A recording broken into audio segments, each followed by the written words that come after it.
Okay, so we're going to get ready to pull the engine so we can repair the flyball spacer. To pull the engine on this 318, I've already taken off the side panels and I've taken off the hood, and I've also taken off the rear fender pan. Now, you don't necessarily have to take off the rear fender pan.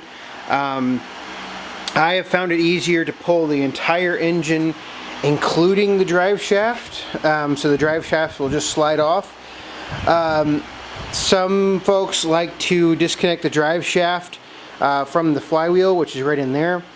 Either way works. It took me about 3 minutes to take the fender pan off, so I prefer to do it that way rather than crawl into the machine and have to deal with the hydraulic lines or come in from the side.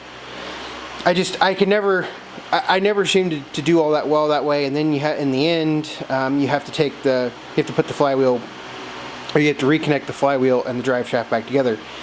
Meanwhile, if I'm putting the engine in, I can actually just do that when I am putting the engine back in, and so all I have to do is just slide onto the drive shaft on the pump. So what I'm going to do is I'm actually going to set this camera up, and I'll probably do a voiceover of the rest of this, mostly because I've got a fan running. Hopefully this is not too loud, but I'll tell you some of the things that I found. But I'll just set a camera up and let it run, and I'll do a voiceover of this, mostly because it's really hot, and I'm not going to turn the fan off. Hopefully it's not too loud already, but basically we're going to take the air cleaner off, then we're going to disconnect the throttle, the choke, disconnect the ground, all the rest of the electrical work. Then I'm going to go ahead and connect up the engine to the engine hoist. You can get these engines out if you can lift about 110 pounds. You can get these engines out by yourself. I would encourage you to do it with somebody.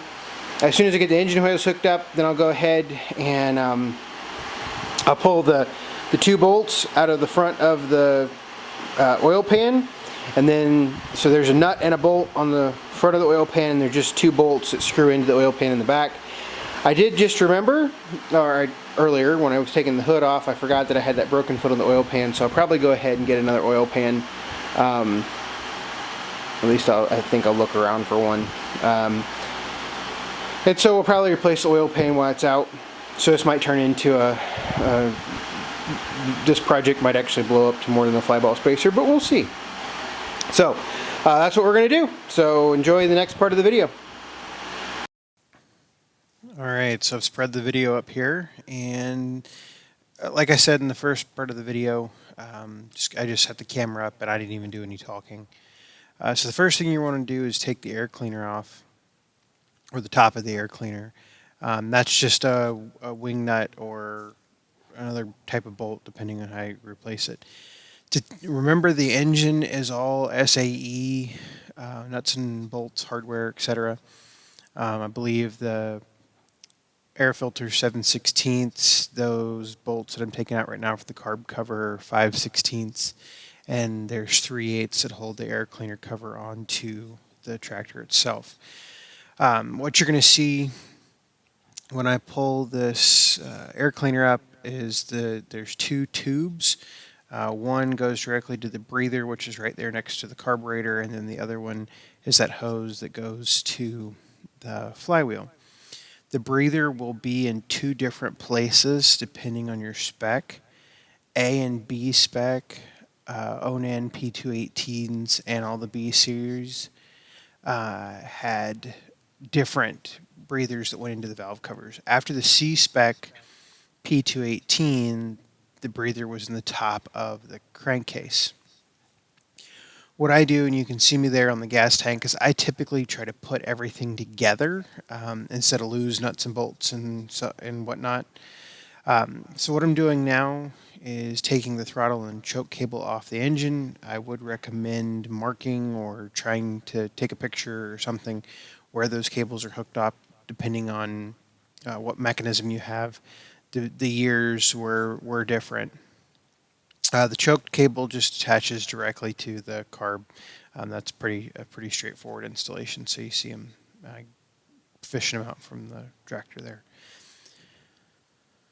Next, I'm going to take, let me see if I can remember what I did. I might just have to watch the video. I think I started taking all the electrical connections off. So some of them are grounded to the engine.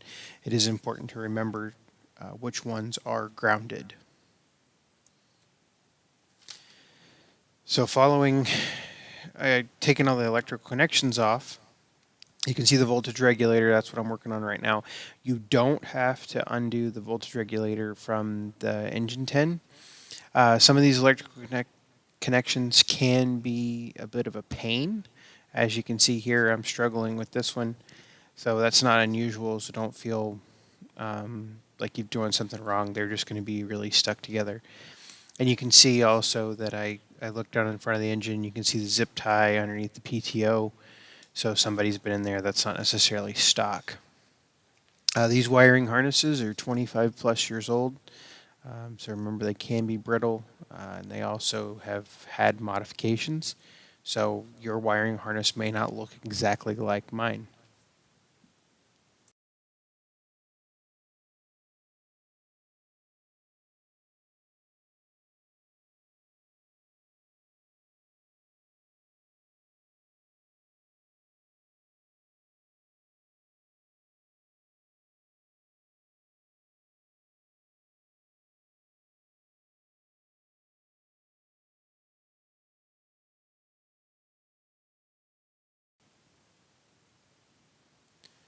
So now that I have the electrical connections hanging off to the side, I started working on the fuel system.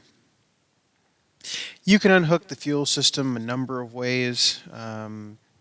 Right here, I actually couldn't figure out how to get the fuel hose to stay up. It's not necessarily bad in that position because it's above the tank, but once you remove the engine, the fuel line could fall down and drain the tank, which is not ideal.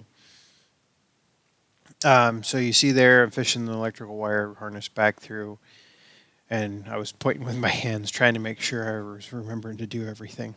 Because generally, what will happen when I pull these engines is I'll forget one thing. It's always something different.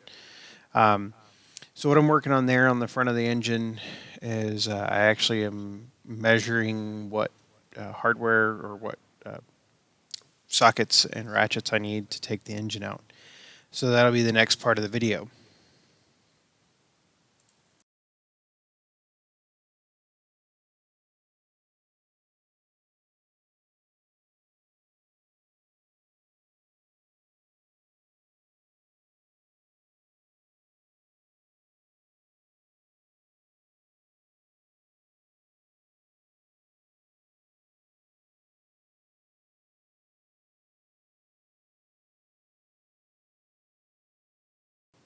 And actually, it only took me about 10 trips to Toolbox to get everything that I needed to remove these bolts.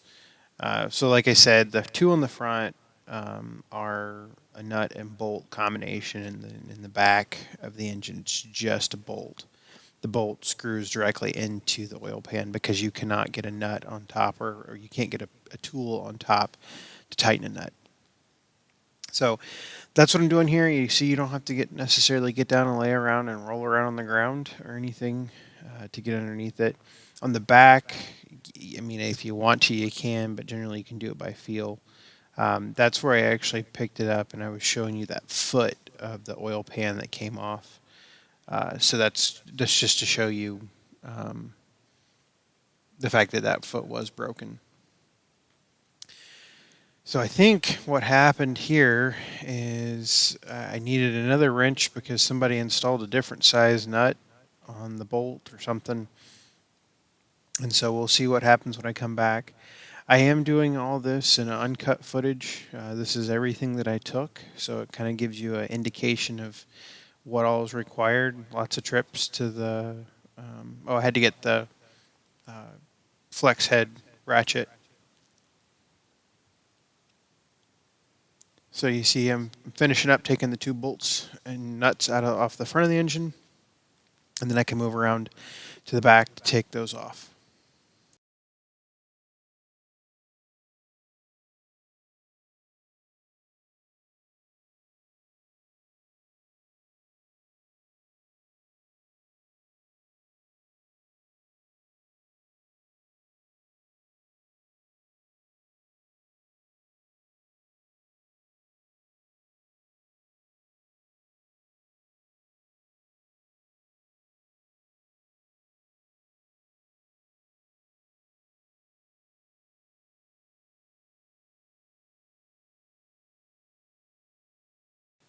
So like I said, you can do a lot of the back part of the engine, two bolts, by feel. It's not necessarily anything hard to do. At this point, aside from those back two bolts, I think the only thing that is holding the engine in is the wire going to the starter. And that wire is extremely hard or extremely difficult to remove unless you have the engine in the air. And I want to say that that wire takes either a ½ inch or 9/16 bolt. I can't, or nut. I can't remember. So that'll be up in the that will be coming up in the next part of the video. So at this point, I believe the engine is loose. What I'm showing you is the star washer that goes on that bolt. So you see the engine's loose, except for the starter wire, in which I'm going to remove here in just a minute. Now, there was a step in here where I had to set up the engine hoist and everything, so that is actually not included in the footage, mostly because I turned the camera off. So the engine hoist is set up. There are 2 lifting points. I think I'm going to recognize here real quick that I did not remove the ground. Yep. So what I'm removing there is it takes a ½ inch nut. It's a ½ inch notch to remove the ground off the engine. The ground is attached to one of the 2 lifting points or lifting clips for the engine, so I had to put that back on there, so you can't just remove it. Now this is just I don't know, I did a video of it, a Harbor Freight or Northern Tool engine hoist that I purchased, or I actually got for a gift. So now we're going to lift the engine out, but we're going to lift it up a little bit. And as soon as we get it up a little bit, I can now take the wire off the starter. I always forget what size that nut is, and I don't know why. So now I'm bumbling and fumbling around the shop trying to figure out what size it is. So hopefully I'll figure that out here in just a second.